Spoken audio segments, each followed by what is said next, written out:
Hey friends, welcome back to my channel. It is me, Lana. For this video, I'm going to be talking about all the books that I read in August and September. Despite not putting out a lot of videos, I've been having a decent reading time for the most part the past few months, which I have definitely enjoyed. We've just been vibing and having fun, to be honest, or at least trying to. For the month of August, I read 6 books, 2 of which were rereads, and then for September, I read 4 books, 1 of which was a reread. So I feel like that's pretty solid for me. I'll take it. The first book that I read for August was a reread, and that was The Beautiful Ones by Silvia Moreno Garcia. I'm gonna be completely honest, I love this book so much, and I, at this point, do a yearly reread because of how much I love it, and it was a 5-star read again. This follows a girl named Nina who lives in a society where having psychic abilities is not as abnormal. And so she has some, but she has a really hard time controlling them. And so she is at an age where she is now allowed to be out in society. So she is staying with her cousin and his wife for the summer in order for them to hopefully introduce her to the right people and eventually get her a good solid marriage. But the problem is her cousin's wife does not like her. She thinks she's too innocent, and so she just does not really want anything to do with her, and so she is trying to get her married off as soon as possible. Well, Nina runs into this man, Hector. He also has psychic abilities, which is what enamors Nina to him, and he has come back into town to win back his first love, but he has to find her. Lo and behold, his first love is Nina's cousin's wife, Victoria. It's like kind of like a melodrama, like fantasy, but I love it. I love the nuances, and I love the character growth that Nina has in this book, where at first she's such a people pleaser and she wants everybody to love her, and she believes in the good in everybody, and then by the end, not that she loses that, but she becomes more realistic in the sense of like, no, some people are just literal bitches, and so you just have to protect your space. So like, I appreciate that growth from her. And even Hector, like, he came in with this like solid belief that he was gonna get his love back, and by the end he like grows and he sees that like this love that he thought was so beautiful and pure had its cracks, and so like it definitely is time for him to let it go. This book will forever just be my favorite of Sylvia's. So the next book that I read was The Ballad of Songbirds and Snakes by Suzanne Collins. So this was a summer-long read-through that I decided to do in May. I decided to read the entire trilogy, which I had only read the first book before. I hadn't read the rest of them. And then I wanted to read Ballad of Songbirds and Snakes and then also read Sunrise on the Reaping so I can be caught up in time for this next movie that's coming out. And I just wanted to avoid spoilers because a lot of people were still talking about it. So with The Ballad of Songbirds and Snakes, I actually held off on rating it until I read Sunrise on the Reaping so I could see the full clear picture that Suzanne Collins was giving. And I think I ended up giving it a rating of 4 stars after reading Sunrise on the Reaping. With this book, I enjoyed it, not because of Snow, but because of the writing and just the way that Suzanne wrote this to leave you so curious. Because I get it, like, nobody really wants to read from the villain's perspective, but I enjoyed his perspective in the sense that I definitely walked away with so many questions of like, is this really what happened? Or is this how Snow perceived it? And is this how he ended up becoming so twisted because of the way that he was perceiving the world? And I like enjoyed that because it definitely was intriguing to see like, was he really paranoid that everybody was out to get him, or were people really out to get him? It's interesting to see that this was his downfall and then rise to where we get to him within the trilogy. And then the whole mystery with the Covey and Lucy Gray was also really getting to me too, because like, what happened? Like, did she die? Did she not die? Like, the fact that we never get that story is is insane, and like I know she did it on purpose for a reason, but like what happened? I need to know. It did make me intrigued to pick up Sunrise on the Reaping to see how she continued the storyline and connected it to all the other books. The next book that I read was Dark Fever by Karen Marie Moning. I gave this one 3 stars. This follows a girl whose sister going to school in Ireland, and she dies. And so she ends up going to Dublin to figure out what happened to her sister, and then she ends up finding out that her sister was mixed up in this like paranormal world that she had never knew about, and she ends up finding out that there's more to them, her and her sister, than she realized. And she kind of starts to get mixed up with some people that we still don't really know whether they're like the good guys or not. I give it 3 stars because the main character was definitely naive. She definitely made some choices that I was like, that's a bit much. And I found some of the other characters to be like interesting, but like also that's a choice. But Monet told me that the story builds, so that's why I gave it 3 stars, and I'm willing to give maybe the next 2 books a chance to see what we get from there. I did find the world to be interesting, and I definitely want to see how she builds upon it, because the way she sets it up as a foundation is really cool. We start to really get introduced to the Fae and these magical creatures that are coming out. It's definitely an older, like 2000 series. It definitely reads like that, so I can see some of the flaws, I guess, maybe that like you would catch reading it in 2025. But I will say it was also a really quick read. It really wasn't that long, so that's kind of why I also decided to pick it up, because I was on a road trip. It fit the timing that I needed it to fit. The next book I read was A Witch's Guide to Magical Innkeeping. This is the second book in this like witchy series, almost companion series that Songyu Mandana is writing. I read the Very Secret Society of Irregular Witches last year, and I really loved it. It was such a cute little cozy fantasy, and so I really enjoyed it. I was really excited for this one to drop, and I was not disappointed. I also loved this one as well. I gave it 4 stars. This follows a woman named Sarah Swan who was a magical prodigy as a child, and unfortunately her aunt dies, and she ends up using her magic to bring her aunt back to life, which in the long run she is glad for, because she wasn't ready to be alone. But at the same time, it did take a lot of her magic. So she went from being this child prodigy to this banished nobody witch. When you flash forward, she is now helping her aunt run this inn, where you have a whole gang of characters that are quirky and weird, but like they've sort of become their own family within it, which I loved to read about. And then there is a man, Luke, who is a historian for the Witches Society, and he has a sister who is autistic, and so she is not really grasping the fact that as witches they have to keep their magic hidden. And so he takes her away for a little bit and ends up taking her to Sarah's inn. And so from there, it's like a romance. There's like found family, and then there's even some redemption for Sarah in a sense, because there are some forces in the Witches Society that are like trying to basically keep her banished. I wouldn't say this is strictly a romance. I feel like this is more of like a cozy fantasy with romance in it and some other elements, but I really love the way she writes these books. I feel like they're so sweet.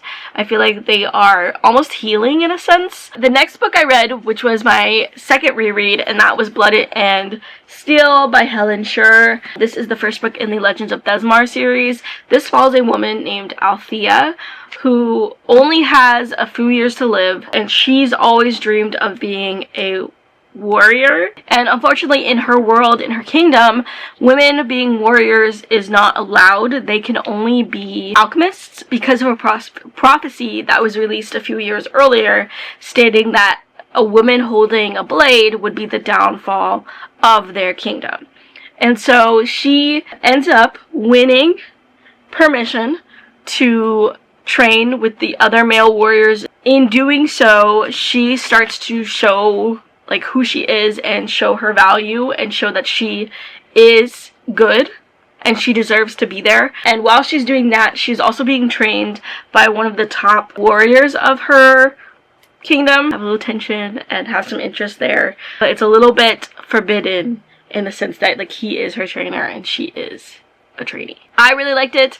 I thought it was interesting. I think the world is interesting. I think the magic is interesting, especially because towards the end of the book we start to see more magic being used. It's not the norm. So I'm intrigued to find out more about this magic. We also start to realize that maybe Althea's identity isn't who she thinks it is, and her sister may know more as well. So there's just a lot of elements we're left with that are like a question mark at the end of the book, and I'm definitely intrigued to continue on and see what happens next. And then the last book I read in August was The Enchanted Greenhouse by Sarah Beth Durst. I read The Spell Shop, loved it, and I was really looking forward to this coming out as well, and so I'm glad that I was able to read it. I gave this 4 stars as well. So if you read the first book is about a woman who used to work in the magical library that was held within the like reigning empire. But when you start the book, the empire is going through a revolution, and the woman ends up escaping the library just in the nick of time with like a few books and this talking houseplant. And so when you read, she mentions how with the houseplant, it was another librarian that gave him the power to speak. But she was punished because using magic outside of the permission of the empire was illegal. So this book actually follows that woman. So her punishment was that she was turned into a statue and she was kept in the library for years and years. So when you start the book, she's just been turned back into a human, and she ends up on this random island, which she has no idea why, on this island with this man and this magical greenhouse. And she starts to realize that like there's a reason why she ended up on the island, and there was a purpose for her being there. And one of the big things is that the greenhouse is dying. And so now she has to help this man figure out a way to save the greenhouse and essentially save his home. I thought this was cute. I thought it was cozy. Her name is Terelu. I thought she was so funny. She's like such a talkative lady, and she was so energetic. But at the same time, I was like, if I had been turned into a statue for years upon years with nobody to talk to but myself, I would have a lot to say too, and I would have a lot of energy, because like I was definitely standing in one place for years. So I totally get why she's like that. But I think it's so cute. But I really loved the greenhouse owner as well, because he was so quiet and stoic. But I think he like appreciated having someone to like fill in the silence, I guess. So yeah, I thought this was cute, and we get, if you loved the talking plants in the first book, you get more talking plants in this book. I'm definitely going to keep reading from this author. I have her other fantasy trilogy that I want to give a chance to, and then she just announced that the next book in this like companion series is going to come out, and I think it follows one of the people you meet in this one.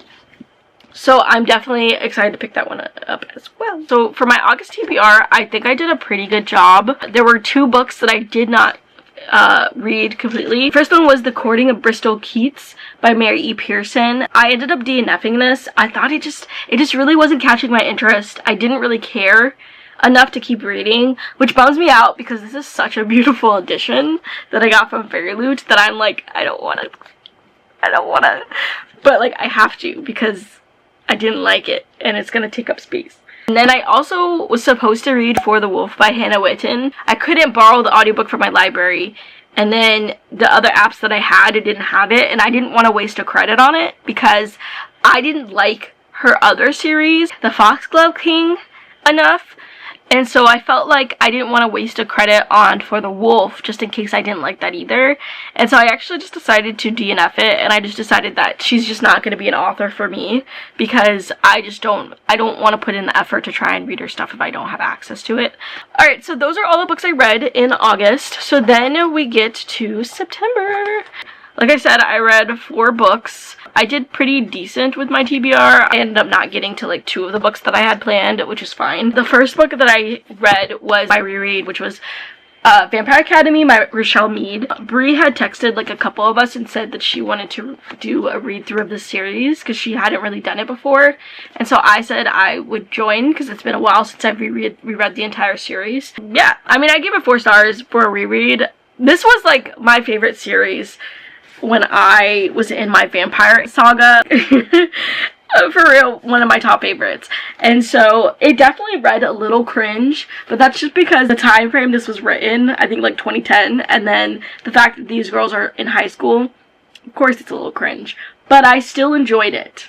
I will still probably enjoy the rest of the series too. It's been a while since I've read the entire series. I definitely read this a lot more often, but the entire series, I don't think I've read it since I like initially finished it, which is interesting. The next book that I did read was Phantasma by Kaylee Smith. I gave this 4 stars. Y'all, this was more than I was expecting it to be, and I loved it. But this follows a girl named Ophelia who lives with her sister and her mom. When you start the book, her mom literally has just died, and so Ophelia inherits her mom's magical ability as a necromancer, and then her and her sister basically have to take care of the family affairs. Well, she finds out that the family is in a lot of debt and may lose their home. She learns that her younger sister knew about it and they both kept it from her, which like hurts her a lot. So she gets into a fight with her sister, and so her sister leaves and joins Phantasma, which is a competition that is run by devils that happens every year, every couple years. I can't remember the consistency of it. So within this competition, you have to get through each level until you reach level 9, and then if you win, you get to ask the devil for a favor. So Ophelia's sister has now gone and joined the competition, I think in hopes of like relieving the family of their debt. So Ophelia goes after her sister and also joins. When I tell you this shit is scary, I was like scared reading these competition levels. They were kind of insane and very, very gruesome. More gruesome than I was expecting it to be, but I loved it. Like, I definitely was enjoying what was happening in this story. I didn't realize this was a standalone and the next book follows her sister, but I'm definitely intrigued enough of this world to read that one as well and go from there. But I loved the world building. So like when you enter the world, she explains that there are different levels of being. So there's like the king of the devils, the prince of the devils, demons, wraiths, and then it goes on to like rank and list the other paranormal beings. So I really liked that, and so I loved getting a glimpse of these devils. To be honest, if you've ever seen Demon Slayer, every time a new demon would pop up, I was imagining one of the demons from Demon Slayer. Because it just, I don't know why, it just gave that vibe, so that's what I was doing. So, yeah. And the next book that I read for September was Direbound by Sable Sorensen. I gave this one 4 stars as well. I also really loved this one. So this follows a girl named Marin, who is a fighter, and she fights for money for her family. And so it's her mom, and her sister. So one night her sister is kidnapped, and so she ends up joining the army. And the day she joins the army, she finds out that this year is the year of the bonding trials, which means they send the troops, they don't have a choice, up to the mountain, and they see who is going to bond with the dire wolves up there. And if you bond with one, you become one of the bonded, and you have to compete in the trials in order to be like an elite soldier. Marin ends up having to go up there. She ends up bonding with a wolf, and the catch is, though, and this is what threw me off, I thought it was like she was gonna bond with the wolf and we're gonna get into the fantasy and all that kind of stuff. No, she bonded with the wolf and they immediately hated each other, and I was not expecting that. I also was not expecting how gruesome this book was, because they really embrace the pack mentality, and so they do start to act like wolves. If someone is the weakest link, they are not afraid to take those people out of the pack if it's going to be detrimental to the pack. So I was surprised, but I appreciated how intense this was. I enjoyed that literally the majority of this book was her building up her strength, learning what it meant to be bonded, learning her bond, and then learning what it meant to be in a pack. And then there's even more to who she is that she starts to realize. I'm intrigued to pick up the second book because this did end on such a weird note. And the second book doesn't come out till I think next spring, hopefully. So I am definitely looking forward to picking up and seeing what happens next. Alright, and then the last book I read for September is Sunrise on the Reaping. 5 stars. 5 stars off the bat. Y'all, I sobbed at the end of this book. Snow did not get the death he deserved. He deserved so much worse. This gave me a new appreciation for Haymitch. I never had any bad thoughts about Haymitch. Like, I always figured he was just a broken man in a broken system. And so, like, I never really thought negatively of him. I thought negatively of everybody else because I felt like they failed Katniss and they set her up for such a depressing ending. This book gave me so much more of an appreciation for Haymitch and just what he went through. And it made me realize, like, Peeta and Katniss really were his anchors by the end. And it also gave me the appreciation for all of the other victors that we meet. When they do the Quarter Quell, it's like all the victors have to come back together to fight. And it gave me a new appreciation for some of them because I didn't realize how important and impactful it was that they literally all came back together. And they were like, this is our last hope. And they knew that with Katniss, this was gonna be the last time. They were either gonna win and be successful, or they were gonna die failing. Everybody suffered for real, but I think out of everybody, Haymitch lost the most. Because by the end, like, he literally had nobody. And so, I'm not gonna lie, I would have probably became an alcoholic too, to be honest. And I just hate that for him. Like, I think that the end of the trilogy, he deserved so much better. He really, really did. And just the fact that, like, he had to hold on to it for such a long time. And the fact that, like, Katniss and Peeta, I don't think know the real, like, they don't know the full effect of Haymitch, is so insane to me. And just, like, Snow definitely deserved a worse death. I think Haymitch probably should have been the one to deliver Snow's death. Like, I think he got off too easy. And so, that's just all I have to say, besides the fact that I sobbed for, like, an hour. After reading it, I didn't even know what to do with myself. I just kept crying. And just couldn't stop. I have an idea of who, if Suzanne Collins writes another book, I have an idea of who she's gonna do. I know what I want her to do. I want her to go all the way back to the rebellion. Because I want to see if it really was 13 that started it. If she doesn't do that, my next bet would be, I don't like Plutarch. This book didn't make me like him even more. Like, I didn't like him in Katniss' story, and I definitely don't like him in Haymitch's story.